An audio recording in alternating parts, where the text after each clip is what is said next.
So, perhaps you own a Gen 3 Toyko Marui Glock, or perhaps you own a Gen 4 Toyko Marui Glock, or perhaps you own neither, and you want to know what the differences are between each model, internally and externally. Well, in this video, hopefully I'm going to cover most of that. So a little bit of history on the Gen 3 Marui Glock. These came around, I think, in the early 2010s, maybe even before that, so they're quite an old design, but of course they're still extremely popular today and probably still the most reliable Glock pistol design on the market. And I'm sure you've seen almost essentially every other copy of this pistol is using a Marui internal design. So around 2 years ago, Marui finally upgraded the model and released the Gen 4 version, and along that came all the external changes and lots of internal changes, which we'll cover further in the video. So at first glance, they do look quite similar, but there are quite a few external differences. So first up, of course, the most noticeable is the magazine release. Now on the Gen 3 it's quite a small magazine release, and on the Gen 4 they enlarged it quite a bit. Next up would be probably the magwell. So on the magwell there's a cut around the front and a place in the back to strip the magazine, but on the Gen 4 they changed the design and there's no mag cut, but you still can get to the magazine from the back. Back straps and grip angle, still got the finger grooves, pretty much the same grip, but obviously with the customizability of having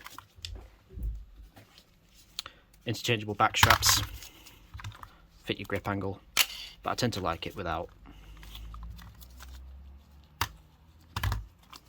Dimensions, the Gen 3 is actually more reminiscent of a 10mm Glock in real life, and you'll notice that the slide is actually quite a little bit thicker compared to the Gen 4. So the Gen 4 is actually a lot more one-to-one when it comes to the slide dimensions and the design, and you can see it does look a little bit more fatter when you compare them.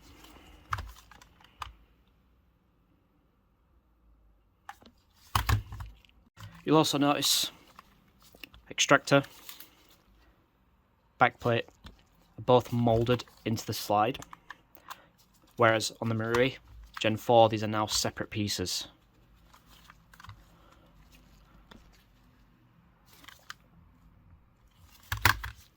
Sights, still the same standard affair. The Gen 4 doesn't come with the 3-dot night sights. You're actually stuck with the original style.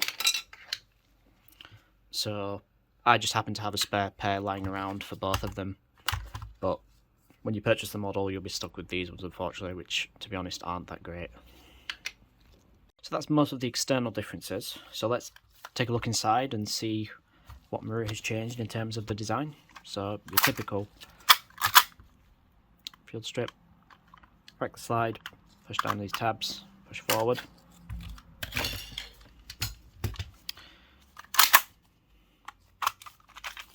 That's that one.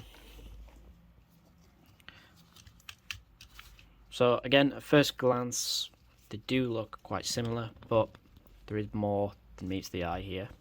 So we'll take it apart piece by piece and we'll compare. So first up, the guide rod. Here you can see on the Gen 3, single continuous rod with a spring. Oops.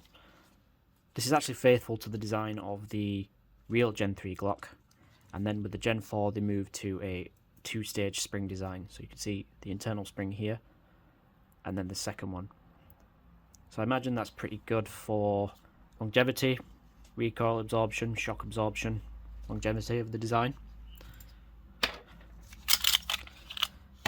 Next up, outer barrels. This is the Gen 4, this is the Gen 3. So you can see immediately that's the new hop design with the rotary dial and the classic style with a single wheel underneath. So we'll take this apart. A little bit hard to do on camera.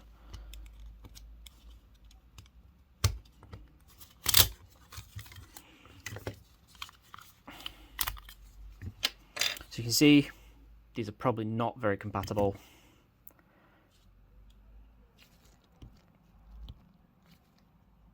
Uses the old design compared to what the new design is, and you also see the locking block is also a little bit different.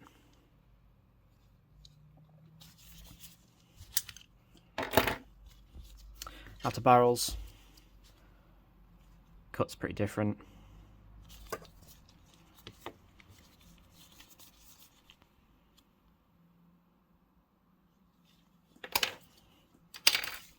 Next up, the slides.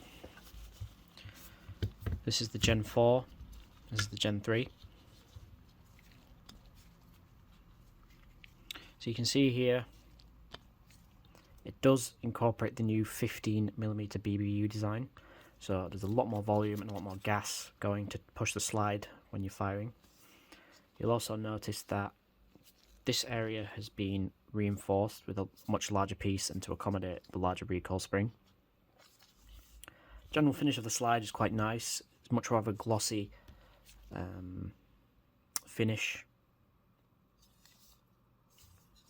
There's also an insert for the new slide stop. So instead of locking into the plastic slide, it locks into this piece here. But I have encountered some issues which I'll explain later in regards to the slide lock. Gen 3, 12mm BBU. Quite an old design by now, but still the same BBU that's shared by most of the older pistols, the P226, the 1911s. Still the same disassembly. Just simply remove this screw, pop the sight out. Same for the front sight.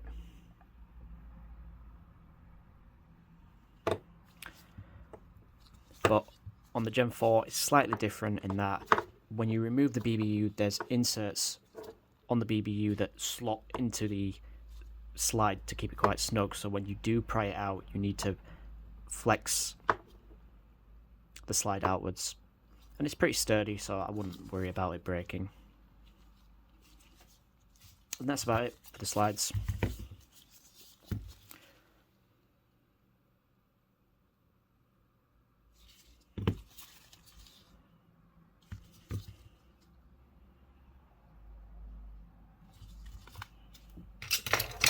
The frames, I'm using my pointer here because there's some quite small parts.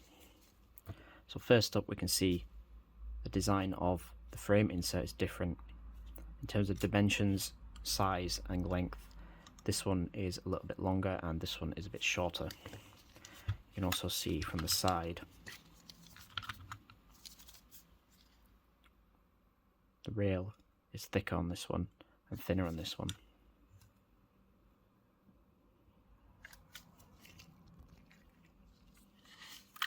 Next up, the Gen 3 doesn't have a separate pin for the trigger, or rather the trigger spring, whereas in the Gen 4 you now have a separate pin that goes through to the trigger spring. This might be a little bit hard to notice on camera, but the hammer dimensions are different. So you'll notice on the right, which is the Gen 3, whoops,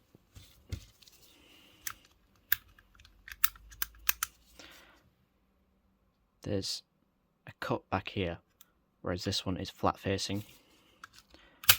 The hammer roller is also slightly larger on the Gen 4, which is slightly smaller on the Gen 3. The two parts I have found that are interchangeable are indeed the slide stops. So if you're looking to use a Garda Gen 3 extended slide stop, that will drop in no problem. You'll also notice some of the parts have markings or stamps on them, whereas in the Gen 3 they don't. This is the firing pin reset. You'll also notice the trigger bar has this unique stamping also. You can just see it just about there, whereas on the original there's nothing there, it's just plain. Lastly, you'll notice that the actual housing is different. This is the Gen 4, this is the Gen 3. There's much more material here compared to where this one is just hollow. So it'd be safe to assume most of the parts from these versions are not compatible. Mostly covers the internal differences too. So let's put these back together and go over the magazine compatibility between the two. And I'm sure you're wondering for a general test. Let's see if the slides want to go on. Obviously you get stuck here because of the recoil design. If we try the Gen 3 on the Gen 4. Obviously it gets stuck because of the way the lockup works.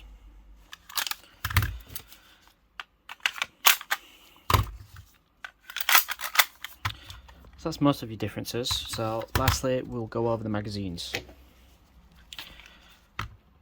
This is the Gen 4, this is the Gen 3. You notice they're mostly similar except for 9mm markings and the cuts for the ambidextrous mag catch. So we'll start off with the Gen 3. Gen 4 mag. No problem. Of course, Gen 3 mag's going to work.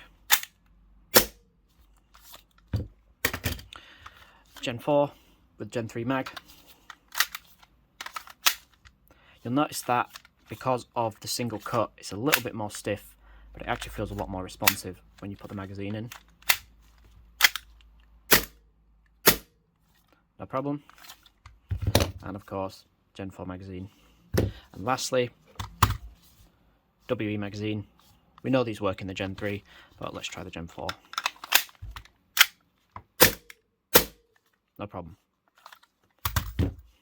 I forgot to mention was indeed this. You're probably wondering what this is about, and essentially because of the 15mm BBU and warmer weather, the slide is so light that it will tend to cycle extremely fast.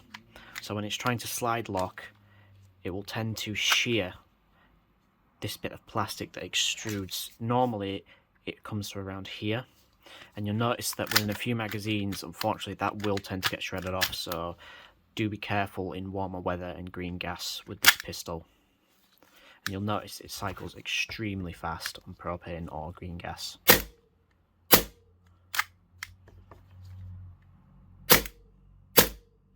Compared to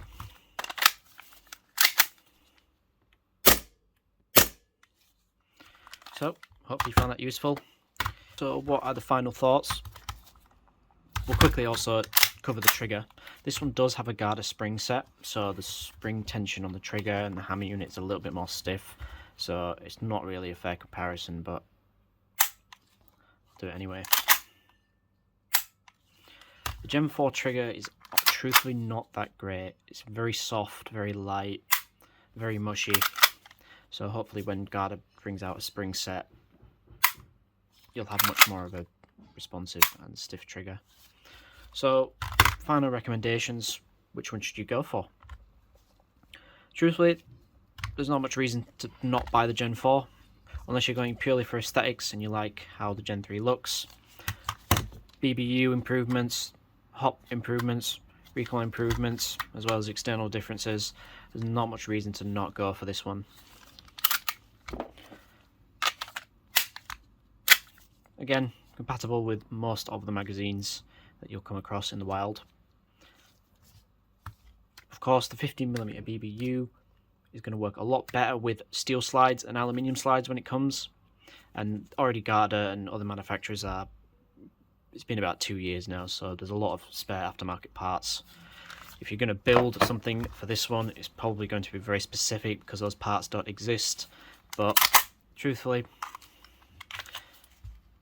I'd say out with the old. So hopefully you found that useful. If I missed any of the differences, please let people know in the comments and let me know which pistol you want to see next. Thanks for watching.